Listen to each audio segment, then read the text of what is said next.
idólatra, irmãos. E o Senhor que está reprovando agora, veja bem, este povo idólatra aqui, olha só, presta atenção, este povo idólatra, eles estavam comendo maná todo dia. Este povo idólatra aqui estava presenciou e passou em terra seca. Este povo idólatra aqui estava debaixo da nuvem. Este povo idólatra que eu acabei de colocar para os irmãos agora, também os sapatos dos seus pés não se envelheceram. Mas Deus não estava apoiando aquilo que eles faziam, meus irmãos. Por quê? Porque eles estavam em desobediência aos mandamentos de Deus. E qual foi a consequência disso? Qual foi a consequência disso? A consequência, meus irmãos, foi que lá no final, nenhum deles, com exceção do Josué e do Caleb, nenhum deles entraram na terra prometida. Essa foi a consequência. Então, irmãos, veja bem, Deus às vezes permite ou deixa acontecer alguma coisa, mas chega um momento que Deus coloca um ponto final. Chega um momento que Deus bate o martelo. E hoje é uma palavra aqui de advertência para mim e para você. Talvez você está vivendo uma vida de pecado, uma vida que não glorifica o nome do Senhor, e está achando que Deus está apoiando, que seus negócios estão indo bem, as coisas estão indo bem, você está indo tudo tranquilo, mas talvez se isso está ferindo a palavra de Deus, meus irmãos, certamente você não está glorificando o nome do Senhor, e hoje é uma noite em que nós estamos aqui para acertar, para pedir perdão e para arrepender-se diante do Senhor, meus irmãos. Glórias a Jesus. Além da idolatria, nós encontramos aqui a prostituição no versículo de número 8, e não nos prostituamos como alguns deles. E caíram no dia 23.000. No versículo 9, e não tentamos a Cristo como alguns deles tentaram. Aonde estas coisas estão registradas? Quando eles tentaram a Deus? O que é tentar a Deus? Os irmãos, certa ocasião, para ilustrar isso aqui para os irmãos, eles disseram bem assim para Moisés: Deus está em nosso meio ou não? Porque se Deus estiver em nosso meio, tem de ter água. Então eles começaram a querer, meio que encurralar Deus. É isso.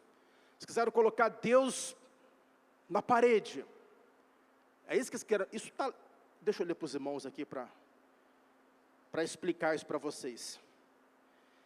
Êxodo capítulo 17. Vamos dar uma lidinha aqui. Êxodo 17.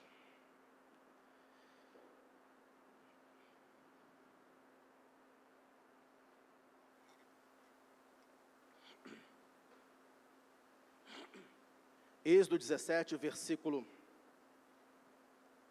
1, 2 e 7.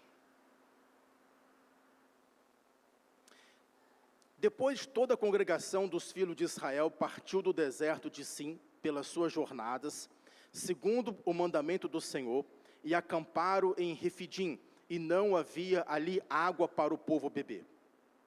Então contendeu o povo com Moisés e disse: dá-nos água para beber. E Moisés lhe disse: por que contendeis comigo? Porque tentais ao Senhor.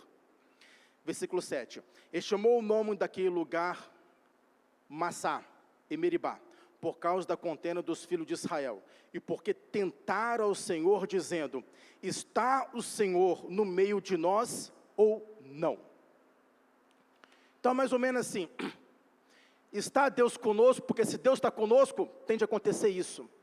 Se Deus está em nosso meio, então, já viram as pessoas que têm essa cultura de dizer: se Deus está em nosso meio, se Deus está comigo, então eu não posso ficar doente. Se Deus está comigo, se eu estou dando o meu dízimo correto aqui, então eu não posso ter um problema financeiro. Isso não é verdade, meus irmãos. Isso não é verdade. Isso é mentira, né? Então tem muitas pessoas que acham que podem de alguma forma encurralar Deus, e ninguém nesse mundo pode pressionar a Deus, meus irmãos. Satanás falou bem assim para Jesus: se joga daqui do pináculo, porque está escrito: aos seus anjos dará ordem a teu respeito, para que te guardem todos os teus caminhos. Irmão, só que isso aí seria tentar a Deus. que Jesus falou? Não tentarás o Senhor teu Deus, está escrito. Então, evidentemente, irmãos, Deus vai nos guardar. Agora, se eu, de livre e espontânea vontade, decidido, chegar em cima da terceira ponte e falar, eu vou me jogar aqui embaixo e vou chamar atenção, pessoal, eu vou me jogar aqui embaixo e Deus vai me guardar. Deus tem compromisso comigo? Claro que não, meus irmãos. Claro que não. De forma alguma. Agora, se acontecer alguma coisa, por alguma razão, alguém cair de um prédio aí de 5, 6 andares, eu creio que Deus é poderoso para colocar as mãos ali, guardar aquela pessoa de alguma forma, porque Deus pode, tem poder para fazer isso, mas nós não podemos tentar a Deus, e o povo de Israel achava que Deus estava ali para servi-los. Irmãos, Deus não está aqui para nos servir, é nós que estamos aqui para servir a Deus, nós que estamos aqui para fazer a vontade de Deus. Deus não está aqui para fazer a mim sua vontade, não, meus irmãos, nós estamos aqui para fazer a vontade do Senhor. Ele é Senhor e nós somos servos dEle, e quem somos nós para dizer, eu vou colocar Deus na parede, irmãos? Quem somos nós para dizer isso? A melhor coisa que tem a fazer é você seguir a vontade do Senhor. Glórias a Deus. O povo aqui estava tentando a Deus. E, por último, no livro de Coríntios, além de tentar a Cristo,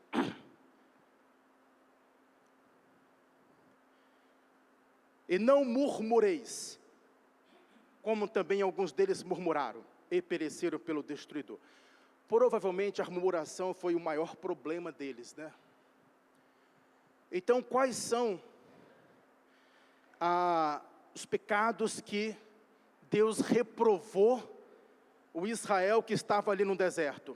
Primeiro, cobiça, idolatria, prostituição, tentar a Deus e, por último aqui, é murmuração. E o versículo de número 11 disse, tudo isso lhe sobreveio como figura, e estão escritas para aviso nosso, para quem já são chegados os fins dos séculos. Aquele, pois, que cuide estar em pé, cuidado para que não caia. Olha, irmãos, que advertência maravilhosa que o Senhor traz para nós que estamos aqui. Aquele que está em pé, cuide para que não caia. Você sente que você está em pé? Em pé, que eu quero colocar aqui é em pé na presença de Deus, né?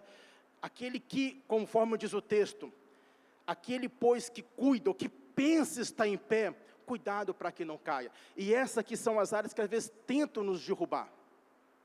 Agora, se os irmãos olharem para este povo aqui no deserto, irmãos, estava dando tudo certo para eles, tudo estava dando certo, todo dia eles tinham o maná na porta da casa deles, todo dia